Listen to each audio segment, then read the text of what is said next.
भारतीय इतिहास और संस्कृति के पुराने अध्यायों में हमने जाना ईरान के बारे में, यूनान के बारे में, मगध साम्राज्य के बारे में और ब्राह्मण काल के बारे में। आज भारतीय इतिहास और संस्कृति के इस नए अध्याय में मैं बात करने वाली हूँ भारत पर यूनानी आक्रमण के बारे में। हम जानेंगे सिकंदर की हद को और हम जानेंगे भारत ने कैसे सिकंदर को अपनी सीमा के अंदर आने से रोका। तो आइए शुरू करते हैं इस नए अध्याय के साथ। मैं इति त्यागी आपका बहुत स्वागत करती हूँ।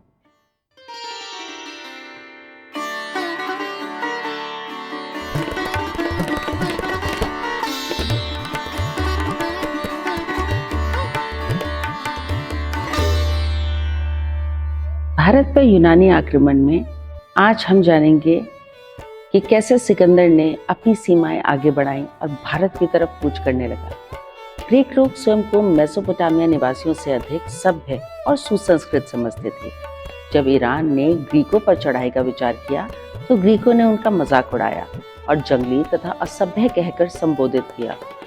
338 ईसा पूर्व फिलिप्स ने ग्रीकों पर आक्रमण कर दिया और साधारण से युद्ध के पश्चात थेम्बीस और एथेंस पर अधिकार कर लिया। इस स्थिति में ग्रीकों ने फिलिप्स को अपना नेता मान लिया। फिलिप्स ने भी उनके साथ मित्रतापूर्वक व्यवहार किया, उन्हें स्वतंत्र कर जीता हुआ भाग लौटा दिया। इसके पश्चात उसने ईरान पर आक्रमण करने की योजना बनाई। उसी समय 336 ईसा पूर्व उसके अपने ही किसी अधिकारी ने उसकी हत्या कर दी। जिस समय उसकी हत्या की गई उसके पुत्र सिकंदर की आयु केवल 20 वर्ष थी। उसने इसी अल्प आयु में उत्तराधिकार ग्रहण किया। 336 ईसा पूर्व राज्यारोहण के पश्चात सिकंदर ने 20 वर्ष की आयु में राज्य तथा सेना का भार वहन कर अपनी प्रशासन व्यवस्था को संभालकर जल और थल सेनाओं को पुनर्गठित किया। यह सब व्यवस्था पूरी कर उसने 334 ईसा पूर्व ईरान पर आक्रमण किया। जब यह आक्रमण किया गया, ईरान का शासक डेरियस तृतीय था। वह निर्बल विलासप्रिय शासक था। उसका ईसस में सिकंदर से युद्ध हुआ। उस युद्ध में डेरियस अपने अंतःपुर यानी हरम की स्त्रियों को भी लेकर गया था। युद्ध में सिकंदर विजयी हुआ और डेरियस अपनी माँ, स्त्रियों और पुत्रियों सभी को शत्रुओं की दया पर छोड़कर भाग गया। ये सब स्त्रियां मैसिडोनियन के अधिकार में रहीं। ईसस के युद्ध के पश्चात सिकंदर ने ईरान के समर्थकों की शक्ति को कम करना आरंभ किया। सिकंदर के आक्रमण के समय भारत का पश्चिमी उत्तर भूभाग अनेक गणराज्यों में बटा हुआ था। एक शासक द्वारा प्रशासित राज्य नहीं था। उन छोटे छोटे राज्यों में कोई पारंपरिक सौहार्दपूर्ण मैत्री संबंध भी नहीं थे। इससे भी दुर्भाग्यपूर्ण तथ्य ये था कि वे आपस में संघर्षरत रहते थे। यह सिकंदर का सौभाग्य रहा कि उसे सामूहिक शक्ति का सामना न करना पड़ा। यहीं तक नहीं, ऐसा भी हुआ कि कुछ स्वार्थी देशद्रोही राज्यों ने सिकंदर को भारत पर आक्रमण के लिए आमंत्रित कर सहयोग का निमंत्रण भी दिया। सिकंदर भारत भूमि में प्रवेश कर तक्षशिला का अतिथि तब तक बनने का उद्यत न था जब तक वह कपिशा और तक्षशिला के बीच बसी जातियों को अपने अधीन न कर ले। इन जातियों पर उसने आक्रमण किया और उन्होंने सिकंदर का जमकर विरोध किया। सर्वप्रथम उसे अश्वकों और पौरों से युद्ध करना पड़ा। इन दोनों को परास्त करने के पश्चात नीसा नाम की जाति के लोगों ने सिकंदर का कड़ा विरोध किया, परंतु बाद में उसकी अधीनता स्वीकार कर ली। तक्षशिला जाकर सिकंदर राजकुमार आम्भिक का अतिथि बना। उसने फिर कैकई राज पुरु के पास अपना दूत भेजकर उससे अपनी अधीनता स्वीकार करने को कहा। पुरु ने सिकंदर के पत्र का उत्तर देकर कहा कि सिकंदर का रणभूमि में स्वागत करेगा। जब वे यहाँ तक आ ही गए हैं तो उन्हें रणभूमि पर उतरने में संकोच क्यों? पुरु का उत्तर सिकंदर को मिला। वह पहले ही जानता था कि पुरु का क्या उत्तर होगा। उसने अपनी सेना को बढ़ाकर झेलम नदी के तट पर युद्ध का मोर्चा बना लिया। झेलम के दोनों किनारों पर दोनों ओर की सेनाएं जमकर खड़ी थी। महीनों बीत गए, दोनों में से किसी ने आक्रमण न किया। दोनों को स्वयं से शत्रु अधिक शक्तिशाली प्रतीत हो रहा था। इतिहासज्ञों ने इस युद्ध के विषय में कई प्रकार के मत प्रकट किए हैं। यदुनाथ सरकार ने इसका रोम रोम हिला देने वाला वर्णन किया है। सिकंदर युद्ध के दौरान कुछ ऐसे दुस्साहसपूर्ण कार्य करता था कि शत्रु चकित रह जाए। ऐसा ही उसने यहाँ भी किया। एक दिन आंधी और वर्षा का प्रकोप प्रबल था। इसकी चिंता ना कर वह अपनी सेना के अधिक भाग को 20 मील दूर किनारे पर ऐसे ले गया कि शत्रु को उसकी गतिविधि का आभास न हो और वह ससन्य सिंधु नदी को पार कर जाए। सिकंदर की सेना नदी पार कर पुरु की सेना के समक्ष जा जुटी हुई तो पुरु आश्चर्यचकित रह गया। उसे विश्वास न था कि शत्रु इतना दुस्साहसपूर्ण कार्य कर आक्रमण के लिए मौजूद रहेगा। पुरु सैन्य शक्ति में सिकंदर से कम नहीं था। उसके पास हाथियों और रथी की सुसज्जिता सेना थी। उसके सैनिक धनु बाणों से युद्ध करने में अत्यंत प्रवीण थे, परंतु दुर्भाग्यवश मूसलाधार वर्षा के कारण संपूर्ण जंगल कीचड़ की लपेट में आ गया और हाथियों तथा रथी का मार्ग अवरुद्ध हो गया। भूमि पर कीचड़ हो जाने से रथ और हाथी धंस गए। दोनों ओर से भयंकर युद्ध छिड़ा। दोपहर तक टक्कर का युद्ध चलता रहा। भारतीय सैनिकों ने सिकंदर की सेना के होश उड़ा दिए। प्रतीत होने लगा कि पुरु की विजय अवश्यंभावी है। सिकंदर किसी भी समय मैदान छोड़कर भागने पर बाध्य होगा, परंतु हुआ इसके विपरीत। पुरु के हाथी भालों से घायल होकर उन्मत्त हो गए। हाथी उन्मत्तता में सिकंदर की सेना की दिशा में न दौड़कर वापस भागे और अपनी ही सेना को कुचलना आरंभ कर दिया। यह दुर्घटना विनाशकारी परिणाम घातक सिद्ध हुई।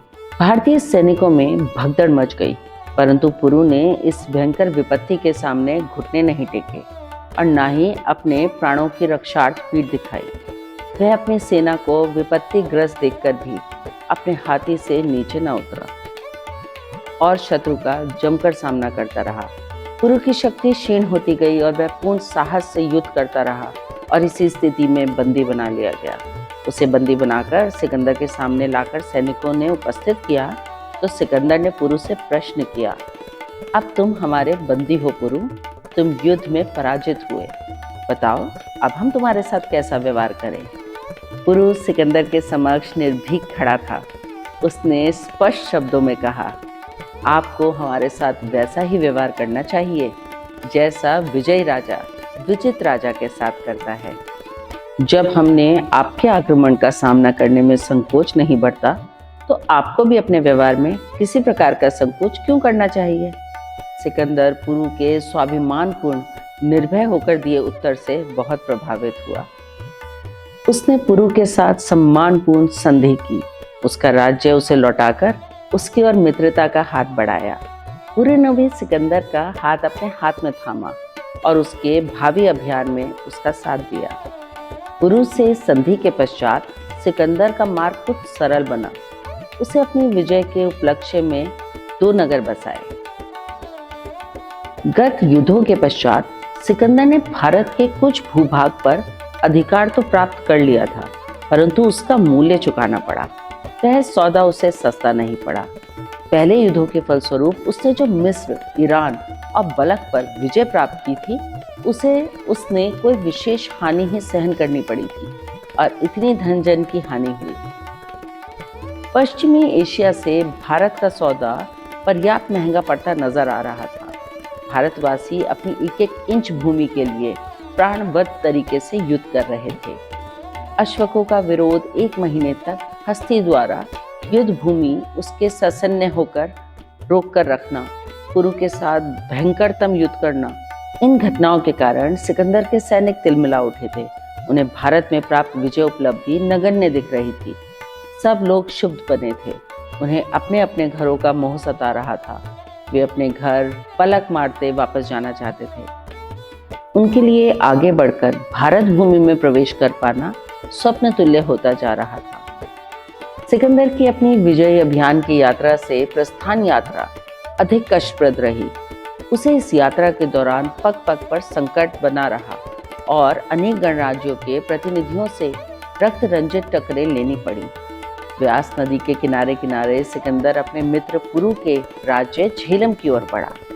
वहां जाकर उसने अपने विजित प्रदेश के प्रशासन व्यवस्था देखी और नाव का एक बड़ा बेड़ा लेकर नौका द्वारा दक्षिण दिशा में प्रस्थान किया। अपनी वापसी में उसे सर्वप्रथम नमक के खानों के प्रदेश में राजा सौभूति से टक्कर लेनी आवश्यक थी। राज्य के निवासी जिस साहस के साथ सिकंदर का सामना करने आए वह स्थायी न रह पाया। उन्होंने सिकंदर के समक्ष आत्मसमर्पण कर दिया। सिकंदर के आक्रमण का भारत पर कोई स्थायी प्रभाव न हुआ। इस आक्रमण से केवल पश्चिमोत्तर देश, पश्चिमी पंजाब और सिंध ही आंशिक रूप से प्रभावित हुए। जो आंशिक प्रभाव हुआ भी वह सब सिकंदर की मृत्यु पश्चात तिरोहित हुआ। इस आक्रमण ने यह प्रमाणित किया कि छोटे छोटे भागों में विभक्त देश किसी भी बड़े विदेशी आक्रमण से अपनी सुरक्षा व्यवस्था नहीं कर सकता। देश की सुरक्षा के लिए सुदृढ़ केंद्रीय शासन की आवश्यकता है। वही शासन राष्ट्रीय सुरक्षा के कठिन दायित्व का निर्वाह करने में सक्षम होगा। भारतीय इतिहास और संस्कृति के आज के अध्याय को हम सिकंदर की क्षति के साथ यहीं अंत करते हैं। हम जानते हैं कि आदमी कितना भी अपने बल और अपने शौर्य के साथ आगे बढ़ता जाए और विश्व विजेता होता जाए, तभी उससे अंत में अकेले ही जाना पड़ता है। भारत एक ऐसी स्वर्ण भूमि है जिसे सिकंदर जैसा बादशाह भी हासिल नहीं कर पाया।